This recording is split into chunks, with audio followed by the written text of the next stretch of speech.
Bien, estamos en el stand, vamos a decir, mejor dicho, en la cabina de Binance, mate de por medio con Liam y el mítico, por supuesto. Y la idea es debatir un poco más allá del precio y de la actualidad de Bitcoin y demás.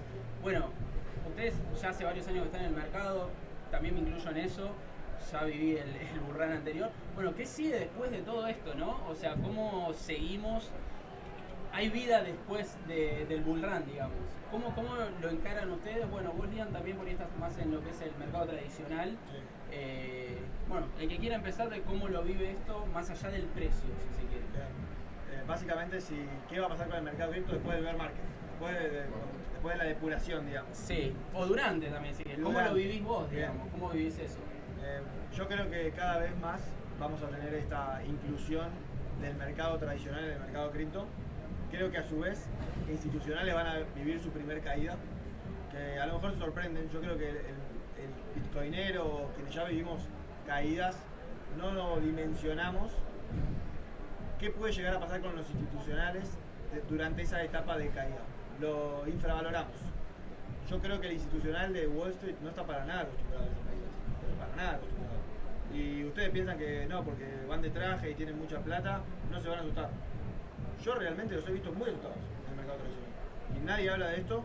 Yo creo que hay un punto ahí interesante de que puede llegar a haber una salida importante, masiva, donde la caída sea más brusca de lo que creemos. Y es algo que el mercado, el consenso de todos acá, no lo dice. Dice que vamos a caer cada vez menos porcentualmente porque el mercado es más grande y es totalmente lógico. Yo quiero ver cómo los institucionales reaccionan. No hablo de Saylor, de MicroStrategy, no hablo de él porque es fundamentalista, invierte a décadas. Hablo más de los que se sumaron por la chiquita, como digo yo. Con poco capital o para empezar a probar, o un par de bitcoins o un par de miles de bitcoins, a ver qué hacen. Si realmente lo entienden o están por el profit. Bien. Estoy de acuerdo con lo que dice Liam, que el institucional no tiene el estómago, no está acostumbrado a caídas del 50, 60, 70% en su portafolio. Eso es verdad. Mira, es más, te agrego un dato. El institucional sigue traumadísimo de la Gran Depresión de Estados Unidos, de la caída de bolsa. Siempre te recuerdan. Caída de bolsa, analizamos una caída de bolsa, la Gran Depresión del 29. 80 y pico por ciento cayó la bolsa.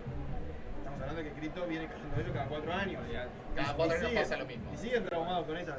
Pasa cualquier institucional hablando de caída de bolsa y te nombra la Gran Depresión.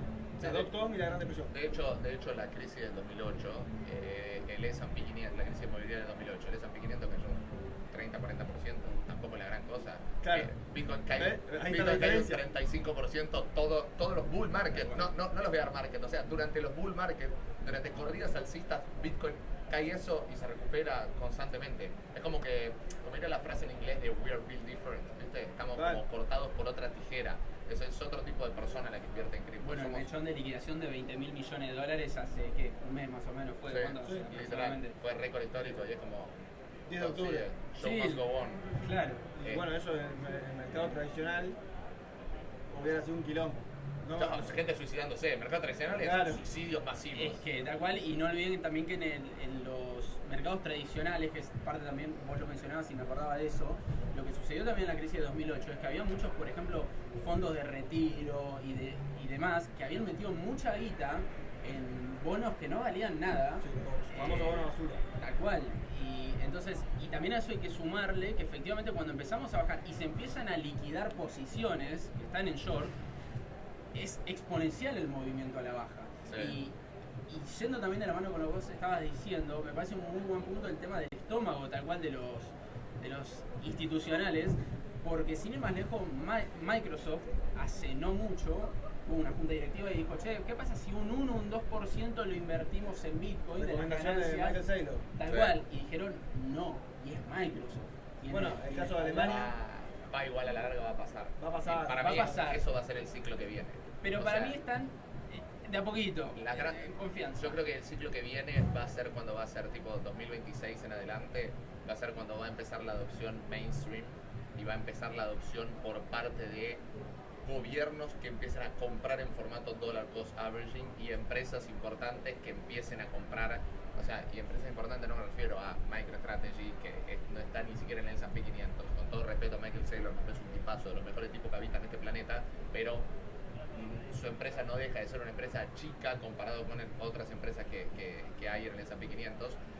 Por ende, cuando esas empresas tipo Google, Amazon, Microsoft y demás empiecen a destinar parte de su portafolio Bitcoin, ahí sí va a ser, el crecimiento va a ser exponencial, y creo que es por eso que podemos llegar a tener un mejor bull market el siguiente, que me da esa sensación.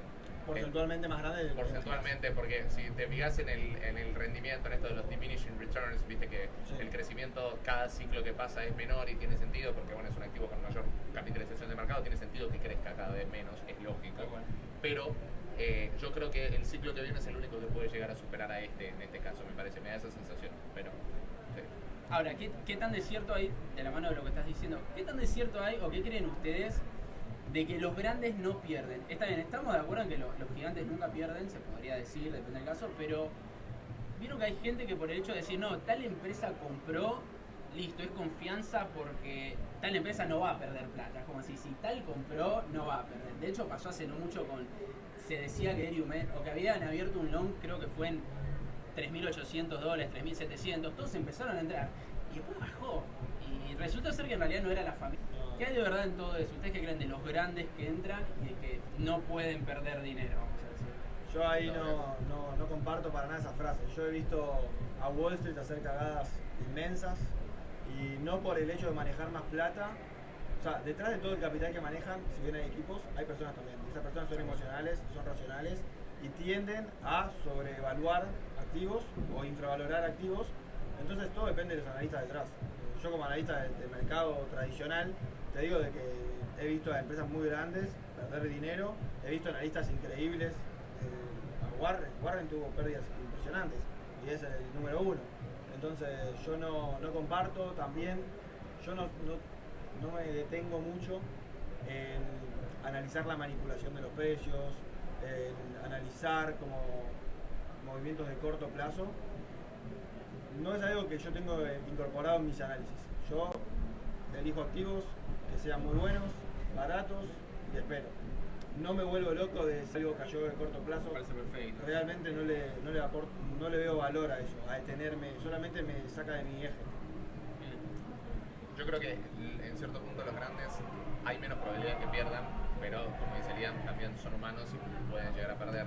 El tema es que muchos también operan con información mucho más privilegiada en cierto punto, que le da determinados beneficios, pero eso no quita que pueden llegar a perder. Para mí, o sea, las posibilidades de que ellos pierdan son menores, pero no son imposibles. De hecho, por eso hemos tenido caídas enormes en la bolsa en general, y por eso que no te da ninguna certeza, a su vez, lo mismo que, por ejemplo, que una empresa compre Bitcoin para su tesorería, no te da ninguna garantía de que porque esa empresa compró Bitcoin, sí o sí haya sido, o sea, sí o sí vayamos a tener un super ciclo y que Bitcoin va a subir para siempre, porque esas empresas le pueden liquidar las posiciones. De hecho, no sé, Metaplanet, por ejemplo, es una empresa bastante chica, pero que es la cuarta empresa con mayor tesorería de Bitcoin del mundo. Hoy en día está parcialmente en pérdida. Yo no sé si Bitcoin baja un poco más cuando le liquida las posiciones y cuando funde la compañía y sale a vender las 30.000 unidades de Bitcoin que tiene y tira más abajo el precio. Esto también puede llegar a pasar. Yo algo que sumo es, de cada activo financiero, siempre alguien va a tener una visión compradora y una visión vendedora. Y muchas veces son fondos, pasa el ejemplo de Nike ahora o de Nvidia, el de Nvidia es súper claro. Hay muchos diciendo que la inteligencia artificial tiene una burbuja, entonces hay un montón que están vendiendo Nvidia. El hecho de vender Nvidia significa que, o sea, estoy shorteando Nvidia, esperás que caiga, que la burbuja de la IA sea real. Y hay un montón de inversores, como Bailey Gifford, el accionista, uno de los mayores accionistas de Mercado Libre, que están alcistas en Nvidia. Entonces ahí se ve fondos con mucho dinero en contra de Nvidia, otros fondos con mucho dinero a favor de Nvidia. Uno va a tener razón, uno va a ganar y el otro va a perder. Entonces siguen perdiendo plata los grandes. Yo también siempre digo que Wall Street tiene incentivos incorrectos, que benefician a Wall Street y no benefician a los inversores. Sí, de hecho creo que una de las grandes desventajas que tenemos como retail o como vamos a decir minorista, por supuesto, al lado de lo que es el mercado, es que uno no puede o no debería correr tras las noticias, en base a lo que vos estabas diciendo. Y esto lo aclaro porque hay mucha gente probablemente o que nos esté viendo o que después vea este video y demás, conozco un montón de personas que ven, viste que salió tal noticia, vamos a comprar. La noticia ya salió tarde. Yo soy fiel creyente de eso. Vender en la noticia, comprar el rumor y vender en la noticia. Tal cual. Es que esa frase es 100% cierta. El tema es que, por supuesto, ¿cómo entras antes de la noticia? Claro. Ahí está la clave. Y bueno, respecto a todo esto, antes de... iba a hacerle una preguntita personal a cada uno respecto a cómo invierten y demás, pero me gustó también el tema de MicroStrategy. Estábamos hablando, de hecho, ayer también en otro stream, que Strategy, bueno, antes era MicroStrategy, ahora se llama Strategy, es una empresa de software. Sí. Hace software de gestión, y creo que de toda la gente que conoce Strategy o a Michael Saylor y demás, muy poca gente sabe que es una empresa de software. Es la empresa que compra Bitcoin. Cambió ahora. Sin embargo, sigue desarrollando software como tal, digamos. Creo que sí. De hecho, hace no mucho estuve por eso en una reunión con gente de Strategy. Sí, pero el objetivo principal ya no es el desarrollo de software. Exacto. Pero a lo que quiero llegar es, ¿qué pasa o qué creen que pasa si no me acuerdo el precio de liquidación de las posiciones de Michael, pero ustedes qué creen, llegará a ese punto, sea el punto que sea, no importa? Está la famosa teoría de Axel. Bueno, la famosa teoría de Axel Becker. ¿Se liquidará o no se liquidará? ¿Cuál es la teoría? Falta Axel acá, faltaría Axel para que. Lo que dice nuestro amigo Axel Becker, que no es muy descabellado, sí. Lo que dice tiene bastante sentido, o sea, no garantizo que eso vaya a pasar, pero tiene bastante sentido, es que va a entrar en bancarrota MicroStrategy en algún momento del bear market, si es que tenemos bear market, ¿no? Porque su precio promedio de compra ronda los $74.000 y si Bitcoin caiga $55.000, probablemente la compañía entre en quiebra y tenga que salir a liquidar sus posiciones, y ahí es donde Axel dice que entraría el GOS a comprar a MicroStrategy y de esa manera indirectamente hacerse de todos sus Bitcoin, y saldría de esa manera no incautando, sino que comprando una nueva fuerte tesorería de Bitcoin y se quedaría con los 640.000 Bitcoin de MicroStrategy en descuento. Esa es la teoría de Axel Becker, que no es mala. Es muy buena, pero bastante conspiranoica también, tengamos en cuenta. Es conspiranoica. Hace poco compraron Intel, el 10% de Intel para tener participación en el board, y no sería descabellado que haga lo mismo con MicroStrategy. No digo que vaya a pasar, pero no lo descarto. Bien, y volviendo a lo que iba a ir, ¿cómo manejan ustedes el tema inversiones? Por supuesto, quizás sin cada uno da el detalle que quiere, pero ¿cómo maneja su portafolio en el sentido de en el día a día, cómo lo hacen? ¿Hacen análisis todos los días, todas las semanas, van comprando y vendiendo, van comprando y lo mantienen, toman de vez en cuando ganancias? ¿Cómo se manejan en eso? El que quiera empezar. Acá leemos. Yo invierto en activos superlativos a un precio más barato. Si el activo es superlativo y no está a un precio barato, espero. Contale a la gente que es superlativo o que vos interpretás. En caso de acciones, que tengan ventajas competitivas. En caso de cripto, de que tengan una usabilidad. Fundamentos. Entonces, a partir de ahí, trato de buscarlo lo más barato posible. En épocas como ahora, que vos ves los precios, por ejemplo, de Nvidia volando, a mí me parece un activo superlativo tener acciones de Nvidia o de Meta, preguntarme si está realmente el precio subiendo acorde con la acción, con los ingresos de la compañía, o no. Si hay una divergencia, opto por comprar. Si no, espero sin problema, la liquidez no quema.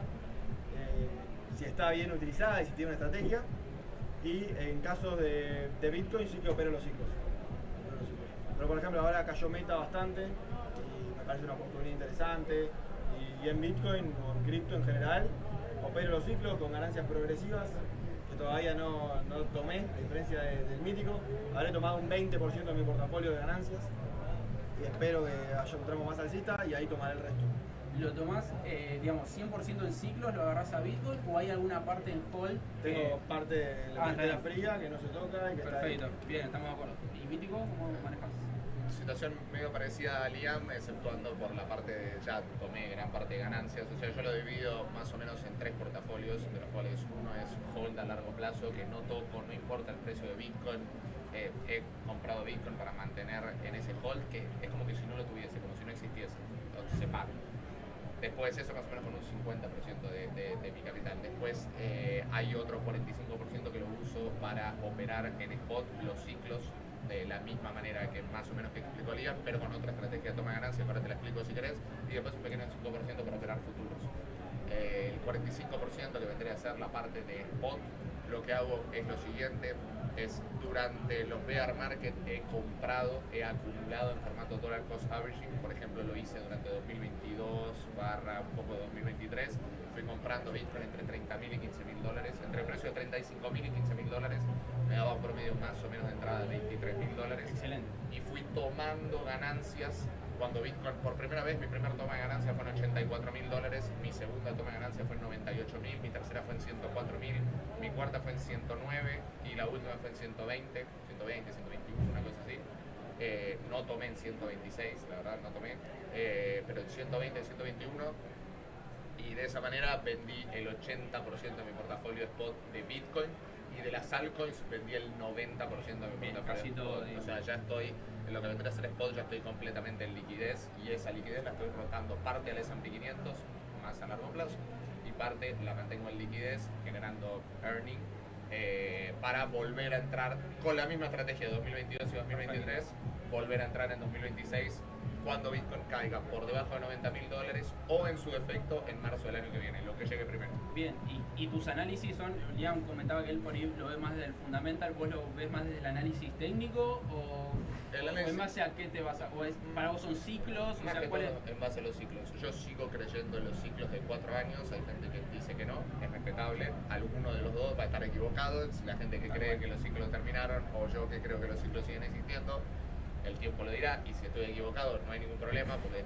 de todas maneras sigo junto también Bitcoin en spot, así que no me molesta, pero bueno, o sea, yo siguiendo esa creencia. Y a su vez también, si llega a seguir cayendo, si llega a tener un super ciclo y yo estaba equivocado, de todas maneras en marzo del año que viene voy a volver a comprar, pase lo que pase. Si vale 150.000 dólares voy a comprar igual, no hay problema. Mi promedio va a seguir siendo relativamente bajo, y como dice Michael Saylor, Bitcoin siempre está barato igual. Si lo ves a largo plazo, sí, Bitcoin si siempre lo ves a está largo, barato. tal cual. Y cambiando un poco quizás de tema, pero todavía siempre con lo mismo, ¿cómo ven, si lo analizan desde un punto de vista gubernamental, a la adopción como tal? El otro día, por ejemplo, estaba leyendo una teoría que decía, bueno, todos sabemos de la deuda monstruosa que tiene, del déficit gigante que tiene Estados Unidos, que lo sigue financiando, está jugando con las tasas, viendo cómo hace para refinanciar, se le juntan miles de millones de dólares por año, perdón.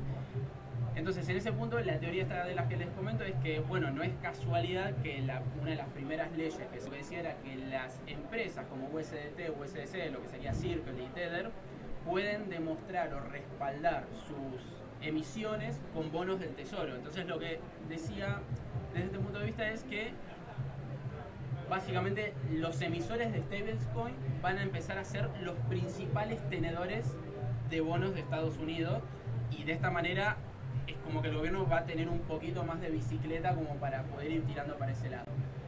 ¿Qué les parece esta teoría? O sea, ¿creen que es así? ¿O cómo ven en general, lo digo, la adopción de Estados Unidos y la situación? Porque, de nuevo, no es casualidad que la compra de oros esté en máximos de los últimos 10 años, creo que es, digo, por parte de gobiernos, y que además la tenencia de bonos soberanos de Estados Unidos está disminuyendo, o sea que de a poquito los gobiernos le van soltando la mano, muy a poquito, por supuesto el dólar está bastante instalado a nivel internacional, pero bueno, ¿cómo creen que ven eso a nivel macro? Digo, en general, yo como hice una intro bastante profunda, pero en nivel general, ¿cómo ven eso? ¿Qué creen que puede llegar a pasar con el dólar como tal?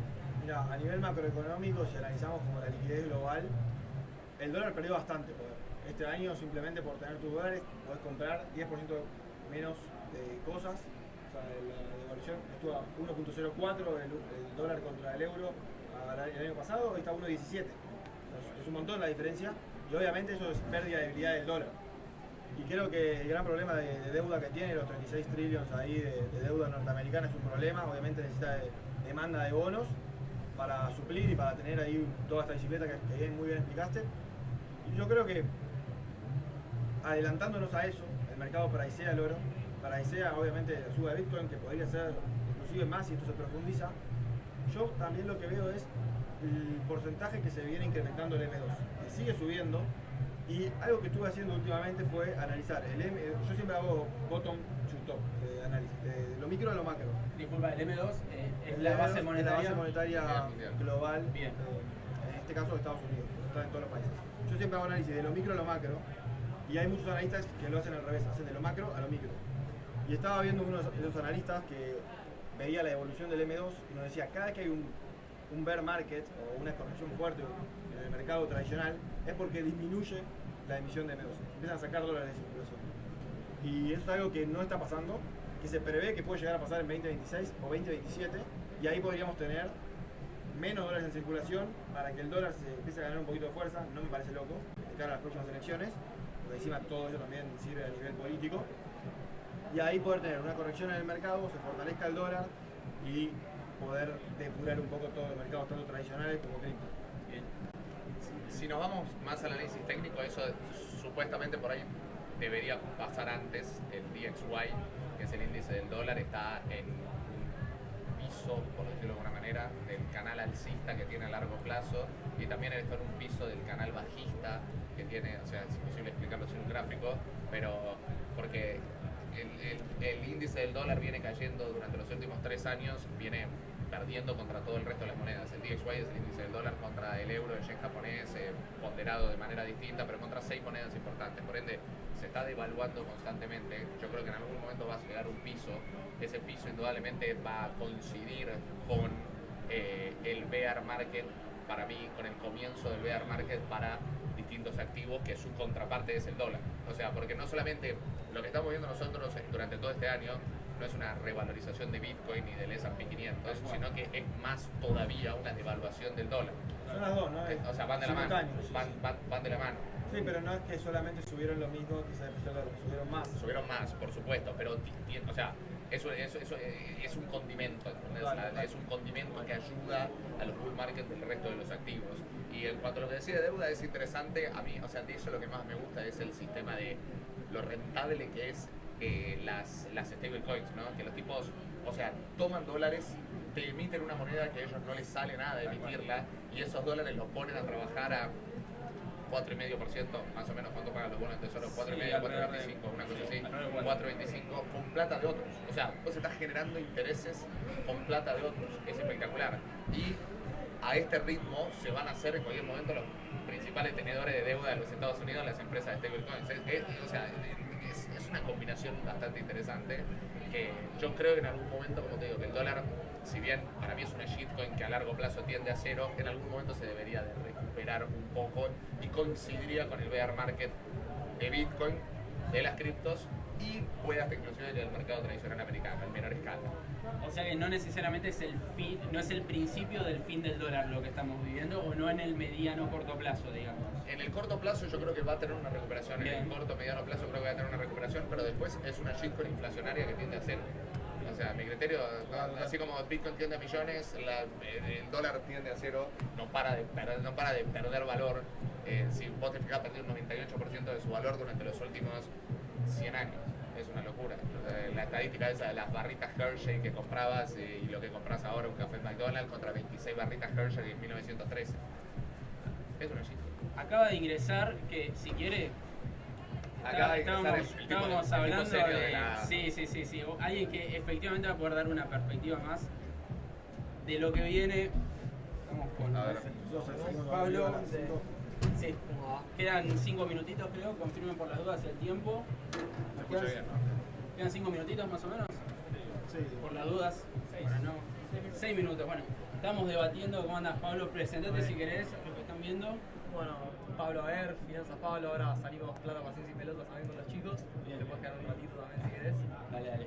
Gracias por la invitación. No, por favor, estábamos debatiendo, ya estábamos terminando en realidad, pero el último debate era parte de, bueno, estamos comentando de la deuda monstruosa que tiene Estados Unidos, de que no por casualidad las primeras leyes que aprobó fue que ahora los emisores de stablecoin pueden tener, para demostrar, digamos, respaldo de lo que están emitiendo, pueden tener bonos del tesoro. Y dentro de toda esta teoría hablábamos de esta posibilidad de que los emisores de stablecoin pasen a ser los principales tenedores de deuda estadounidense. Y sobre esto mismo, digamos, por eso para pedirte una visión macro quizás, bueno, ¿cómo vemos el tema del dólar a nivel global, sabiendo que el M2 sigue subiendo, que algo que comentamos, pero dijo que bajaba el QT, creo que fue en la última reunión que lo anunció. Sí, lo Bueno, eliminaba a partir de diciembre. tal cual, no implementó QE, que es lo que muchos ahí quizás se confunden, pero en base a todo esto, ¿vos qué crees que puede llegar a pasar realmente con los bonos de Estados Unidos y con la deuda como tal? ¿Qué pueden llegar a hacer con todo esto? Bueno, estamos en niveles de deuda que son monstruosos, 123% del PIB de Estados Unidos, es algo sin precedentes y es sin duda un problema muy grande. Ahora, de hecho, el otro día que las criptomonedas y que el mercado de criptomonedas era un gran alivio para el dólar. Y yo creo que en parte es eso.